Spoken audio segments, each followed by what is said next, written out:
সনাতনী জাগরণ জোটের মুখপাত্র চিন্ময় কৃষ্ণ দাস ব্রহ্মচারীর মুক্তির দাবিতে দেশের বিভিন্ন জেলায় বিক্ষোভ করেছে হিন্দু ধর্মের মানুষ।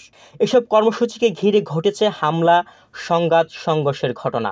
চিন্ময় কৃষ্ণ দাস চট্টগ্রামের হাটহাজারীর পুণ্ডরিক ধামের অধ্যক্ষ। রাষ্ট্রদ্রোহ মামলায় তাকে ২৬ নভেম্বর মঙ্গলবার দুপুরে কারাগারে পাঠানোর নির্দেশ দেন আদালত।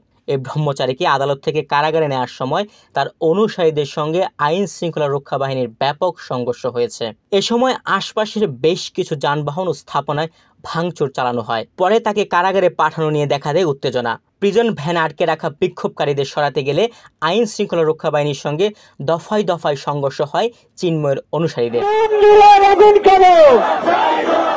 পরিস্থিতি নিয়ন্ত্রণে আনতে আইন শৃঙ্খলা রক্ষা বাহিনী সাউন্ড গ্রেনেড ছুড়ে ও লাঠি চার্জ করে উত্তেজিত জনতাকে ছত্রভঙ্গ করে দেওয়ার চেষ্টা করে। এ সময় বিক্ষুব্ধরা যানবাহন সহ আশপাশের কিছু স্থাপনায় ভাঙচুর চালায়।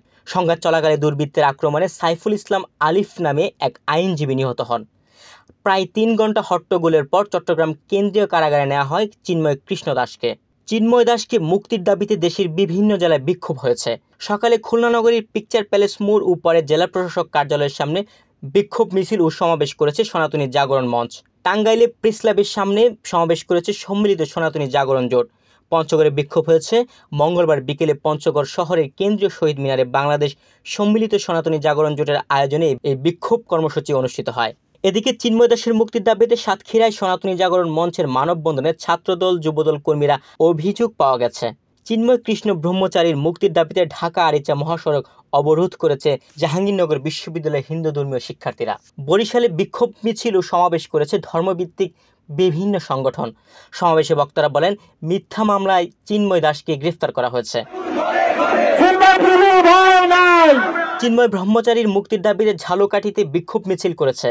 একই দাবিতে ফেনীতেও সম্মিলিত সনাতনী জাগরণ জোট বিক্ষোভ মিছিল করেছে।